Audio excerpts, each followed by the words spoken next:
ಭಾರತದ ಸ್ವಾತಂತ್ರ್ಯ ಹೋರಾಟದ ಕಥೆಯಲ್ಲಿ ಒಂದು ಅಧ್ಯಾಯ ಇದೆ. ಅದು ಶುರುವಾದಷ್ಟೇ ಬೇಗ ಮುಗಿದುಹೋಯಿತು. ಅದೇ ಕ್ರಿಪ್ಸ್ ನಿಯೋಗ. ಬ್ರಿಟನ್ ಕೊಟ್ಟಿದ್ದೊಂದು ಭರವಸೆ ಹುಟ್ಟಿದಷ್ಟೇ ವೇಗವಾಗಿ ಕಮರಿ ಹೋಯಿತು. ಹಾಗಾದ್ರೆ ಬ್ರಿಟನ್ ಇಟ್ಟಿದ್ದ ಈ ದೊಡ್ಡ ಹೆಜ್ಜೆ ಯಾಕೆ ಎಷ್ಟು ದೊಡ್ಡದಾಗಿ ಫೇಲ್ ಆಯಿತು? ಬನ್ನಿ ಇವತ್ತು ಇದರ ಹಿಂದಿನ ಕಥೆಯನ್ನ ನೋಡೋಣ. ವರ್ಷ 1942. ಯೋಚನೆ ಮಾಡಿ, ಇಡೀ ಪ್ರಪಂಚನೇ ಎರಡನೇ ಮಹಾಯುದ್ಧದ ಬೆಂಕಿಲಿ ಉರಿತಿತ್ತು. ಇಂಥ ಒಂದು ಟೈಮಲ್ಲಿ ಬ್ರಿಟನ್ ಭಾರತಕ್ಕೆ ಒಂದು ದೊಡ್ಡ ಆಫರ್ ಕೊಡ್ತು. ಆದರೆ ಈ ಆಫರ್ ಯಾಕಪ್ಪ ಇಷ್ಟು ಹೀನಾಯವಾಗಿ ಫೇಲ್ ಆಯಿತು? ಈ ಒಂದು ಪ್ರಶ್ನೆನೇ ತುಂಬಾನೇ ಇಂಟ್ರೆಸ್ಟಿಂಗ್. ಸರಿ, ಈ ಯಾಕೆ ಅನ್ನೋ ಪ್ರಶ್ನೆಗೆ ಉತ್ತರ ಬೇಕು ಅಂದ್ರೆ ನಾವು ಮೊದಲು ಟೈಮ್ ಟ್ರಾವೆಲ್ ಮಾಡಿ ಆ ಕಾಲಕ್ಕೆ ಹೋಗಬೇಕು. ಆಗಿನ ಪರಿಸ್ಥಿತಿ ಹೇಗಿತ್ತು ಅಂತ ನೋಡೋಣ. ಎರಡನೇ ಮಹಾಯುದ್ಧ ನಡೆಯುತ್ತಿತ್ತು ಮತ್ತು ಬ್ರಿಟಿಷ್ ಸಾಮ್ರಾಜ್ಯದ ಬುಡವೇ ಅಲ್ಲಾಡ್ತಾ ಇತ್ತು, ಅಕ್ಷರಶಃ. ನೋಡಿ, 1939ರಲ್ಲಿ ಯುದ್ಧ ಶುರು ಆಯಿತು. ಆದರೆ 1941 ಬರ್ತಾ ಬರ್ತಾ ಪರಿಸ್ಥಿತಿ ರೊಂಬ ಸೀರಿಯಸ್ ಆಯಿತು. ಯಾಕಂದ್ರೆ ಜಪಾನ್ ಏಷ್ಯಾದಲ್ಲಿ ಒಂದಾದ್ಮೇಲೊಂದು ದೇಶ ಗೆಲ್ತಾ ಸೀದಾ ಭಾರತದ ಗೇಟ್ ಹತ್ರ ಬಂದು ನಿಂತ್ಬಿಟ್ಟು. ಈವಾಗ ಬ್ರಿಟಿಷರಿಗೆ ಟೆನ್ಷನ್ ಶುರುವಾಯಿತು. ಇದು ಬರೀ ಯುದ್ಧ ಅಲ್ಲ, ಇದು ಅಳಿವು ಉಳಿವಿನ ಪ್ರಶ್ನೆ. ಯುದ್ಧ ಗೆಲ್ಲೇಬೇಕು ಅಂದ್ರೆ ಅವರಿಗೆ ಭಾರತದ ಸಪೋರ್ಟ್ ಅಂದ್ರೆ ನಮ್ಮ ಸೈನಿಕರು, ನಮ್ಮ ಸಂಪನ್ಮೂಲರು ಹಿಂದೆಂದಿಗಿಂತಲೂ ಜಾಸ್ತಿ ಬೇಕಾಗಿತ್ತು. ಸೊ ಇದೇ ಟೆನ್ಷನಲ್ಲಿ, ಇದೇ ಒತ್ತಡದಲ್ಲಿ ಬ್ರಿಟಿಷ್ ಸರ್ಕಾರ ಒಂದು ಗೇಮ್ ಪ್ಲಾನ್ ಮಾಡಿತು. ತಮ್ಮ ಕ್ಯಾಬಿನೆಟ್ನ ಒಬ್ಬ ಪ್ರಮುಖ ಮಂತ್ರಿ ಸರ್ ಸ್ಟಾಫರ್ಡ್ ಕ್ರಿಪ್ಸ್ ಅವರನ್ನ ಒಂದು ಸ್ಪೆಷಲ್ ಆಫರ್ ಕೊಟ್ಟು ಇಂಡಿಯಾಗೆ ಕಳಿಸಿದ್ರು. ಹೇಗಾದ್ರೂ ಮಾಡಿ ಇಂಡಿಯನ್ಸ್ನ ಒಪ್ಪಿಸ್ಬಿಡಬೇಕು ಅನ್ನೋದು ಅವರ ಪ್ಲಾನ್ ಆಗಿತ್ತು. ಹಾಗಿದ್ರೆ ಏನಿದು ಸ್ಪೆಷಲ್ ಆಫರ್? ಏನನ್ನು ತಂದಿದ್ರು ಕ್ರಿಪ್ಸ್? ಅದೇ ಡೊಮಿನಿಯನ್ ಸ್ಟೇಟಸ್ ಅಥವಾ ಡೊಮಿನಿಯನ್ ಸ್ಥಾನಮಾನ. ಅಂದ್ರೆ ಏನ್ ಗೊತ್ತಾ? ಸಿಂಪಲ್ ಆಗಿ ಹೇಳೋದಾದ್ರೆ, ನೋಡಿ, ಯುದ್ಧ ಮುಗಿಲಿ, ಆಮೇಲೆ ನಿಮಗೆ ನಿಮ್ದೇ ಆಡಳಿತ ಕೊಡ್ತೀವಿ, ಆದ್ರೆ ನೀವು ಬ್ರಿಟಿಷ್ ಸಾಮ್ರಾಜ್ಯದ ಭಾಗವಾಗಿ ಇರಬೇಕು. ಇದು ಕಂಪ್ಲೀಟ್ ಇಂಡಿಪೆಂಡೆನ್ಸ್ ಅಂದ್ರೆ ಪೂರ್ಣ ಸ್ವರಾಜ್ಯ ಅಂತೂ ಖಂಡಿತ ಆಗಿರ್ಲಿಲ್ಲ. ಆದ್ರೆ ಕತೆ ಇಷ್ಟಕ್ಕೆ ಮುಗಿಲಿಲ್ಲ. ಬರೀ ಡೊಮಿನಿಯನ್ ಸ್ಟೇಟಸ್ ಮಾತ್ರ ಅಲ್ಲ, ಯುದ್ಧದ ನಂತರ ನಿಮಗೊಂದು ಹೊಸ ಸಂವಿಧಾನ ರಚನೆ ಮಾಡಕ್ಕೆ ಸಂವಿಧಾನ ಸಭೆ ಇರುತ್ತೆ. ಯಾವ ಪ್ರಾಂತ್ಯಕ್ಕಾದ್ರೂ ಇಷ್ಟ ಇಲ್ಲಂದ್ರೆ ಭಾರತದಿಂದ ಬೇರೆ ಆಗಬಹುದು ಅಂತಾನೂ ಹೇಳಿದ್ರು. ಎಲ್ಲ ಕೇಳೋಕೆ ಚೆನ್ನಾಗಿತ್ತು ಅಲ್ವಾ? ಆದ್ರೆ ಇಲ್ಲೊಂದು ದೊಡ್ಡ ಕಂಡೀಷನ್ ಇತ್ತು. ಅದೇನು ಅಂದ್ರೆ, ಯುದ್ಧ ನಡ್ತಿರೋವರೆಗೂ ದೇಶದ ಡಿಫೆನ್ಸ್ ಅಂದ್ರೆ ರಕ್ಷಣೆಯ ಪೂರ್ತಿ ಕಂಟ್ರೋಲ್ ಬ್ರಿಟಿಷರ ಹತ್ರನೇ ಇರುತ್ತೆ ಅಂತ. ಸರಿ, ಈ ಆಫರ್ ನೋಡೋಕೆ ಒಂದ್ ರೀತಿ ಚೆನ್ನಾಗೇ ಇತ್ತು. ಹಾಗಾದ್ರೆ ನಮ್ಮ ನಾಯಕರು ಇದಕ್ಕೆ ಒಪ್ಕೊಂಡ್ರಾ? ಇಲ್ಲ. ಅವರ ರಿಯಾಕ್ಷನ್ ಹೇಗಿತ್ತು ಅನ್ನೋದೇ ಇಡೀ ಕಥೆಯ ಟರ್ನಿಂಗ್ ಪಾಯಿಂಟ್. ಇದಕ್ಕೆಲ್ಲ ಉತ್ತರ ಒಂದೇ ಮಾತಲ್ಲಿ ಸಿಗುತ್ತೆ. ಅದು ಮಹಾತ್ಮ ಗಾಂಧಿಯರಿಂದ ಬಂದ ಮಾತು.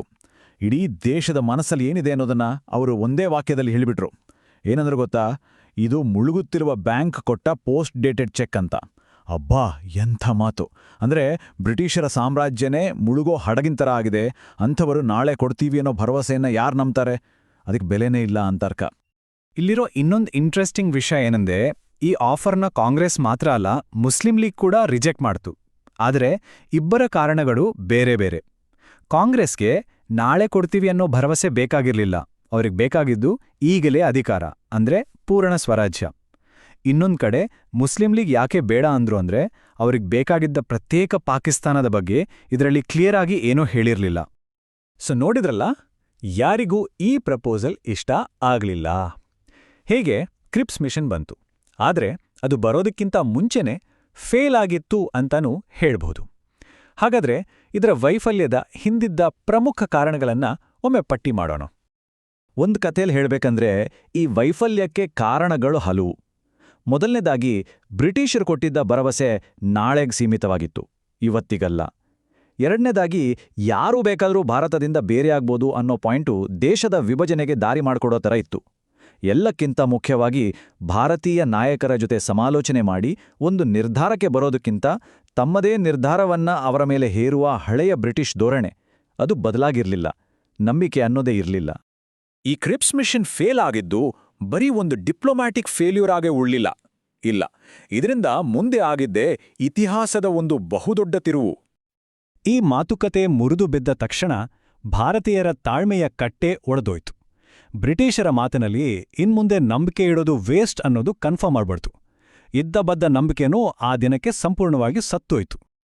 ಸೊ ಅದೇ ವರ್ಷ ಅಂದ್ರೆ 1942ರಲ್ಲಿ ಕ್ರಿಪ್ಸ್ ಭಾರತ ಬಿಟ್ಟು ಹೋದ ಕೆಲವೇ ತಿಂಗಳುಗಳ ನಂತರ ಭಾರತೀಯ ರಾಷ್ಟ್ರೀಯ ಕಾಂಗ್ರೆಸ್ ಒಂದು ಐತಿಹಾಸಿಕ ನಿರ್ಧಾರ ತಗೊಳ್ತು.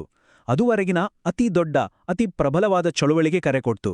ಅದೇ ಕ್ವಿಟ್ ಇಂಡಿಯಾ ಮೂವ್ಮೆಂಟ್ ಅಂದ್ರೆ ಭಾರತ ಬಿಟ್ಟು ತೊಲಗಿ ಚಳುವಳಿ. ಇನ್ಮೇಲೆ ಮಾತುಕತೆ ಇಲ್ಲ, ಬೇಡಿಕೆ ಇಲ್ಲ, ಒಂದೇ ಒಂದು ಮಾತು, ಬ್ರಿಟಿಷರೇ ತಕ್ಷಣ ಭಾರತ ಬಿಟ್ಟು ಹೋಗಿ. ಹಾಗಿದ್ರೆ ಈ ಇಡೀ ಕಥೆಯನ್ನ ಒಮ್ಮೆ ಗ್ಲಾನ್ಸ್ ಮಾಡೋಣ. 1942ರಲ್ಲಿ ಯುದ್ಧಕ್ಕೆ ಭಾರತದ ಸಪೋರ್ಟ್ ಪಡೆಯೋಕೆ ಸರ್ ಸ್ಟಾಫರ್ಡ್ ಕ್ರಿಪ್ಸ್ ಬಂದ್ರು. ಆದ್ರೆ ಅವರ ಆಫರ್ ಯಾರಿಗೂ ಸರಿ ಹೋಗಿಲ್ಲ, ಸೊ ಮಿಷನ್ ಫೇಲ್ ಆಯ್ತು. ಇದರ ನೇರ ಪರಿಣಾಮ ದೇಶದ ಅತಿದೊಡ್ಡ ಚಳುವಳಿ ಕ್ವಿಟ್ ಇಂಡಿಯಾ ಮೂವ್ಮೆಂಟ್ ಶುರುವಾಯಿತು. ಇದು ನಮ್ಮ ಸ್ವಾತಂತ್ರ್ಯದ ಹಾದಿಯಲ್ಲಿ ಒಂದು ಗೇಮ್ ಚೇಂಜರ್ ಅಂತಾನೆ ಹೇಳಬಹುದು. ಇದೆಲ್ಲ ನಮ್ಮನ್ನ ಒಂದು ಕೊನೆಯ ಅದು ತುಂಬಾನೇ ಇಂಟ್ರೆಸ್ಟಿಂಗ್ ಆದ ಪ್ರಶ್ನೆ ಹತ್ರ ಕರ್ಕೊಂಡು ಬರುತ್ತೆ. ಒಂದು ವೇಳೆ ಕ್ರಿಪ್ಸ್ ಮಿಷನ್ ಸಕ್ಸಸ್ ಆಗಿದ್ರೆ ಏನಾಗ್ತಿತ್ತು? ಬಹುಶಃ ಅದರಿಂದ ಸ್ವಾತಂತ್ರ್ಯ ಸಿಗೋಕೆ ಇನ್ನೂ ತಡ ಆಗ್ತಿತ್ತೇನೋ.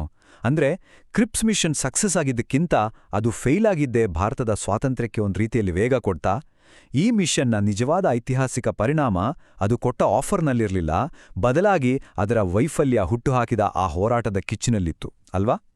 ಇನ್ನೂ ಈ ತರಹ ಹೆಚ್ಚು ವಿಡಿಯೋಗಾಗಿ ನಮ್ಮ ಚಾನೆಲ್ ಸಬ್ಸ್ಕ್ರೈಬ್ ಮಾಡ್ಕೊಳ್ಳಿ. ಹಾಗೆ ನಿಮ್ಮ ಅನಿಸಿಕೆನ ಕೆಳಗಡೆ ಕಮೆಂಟ್ ಮಾಡಿ. ಹೌದು. ಸಿಗೋಣ ಮುಂದಿನ ವಿಡಿಯೋದಲ್ಲಿ. ನಮಸ್ಕಾರ.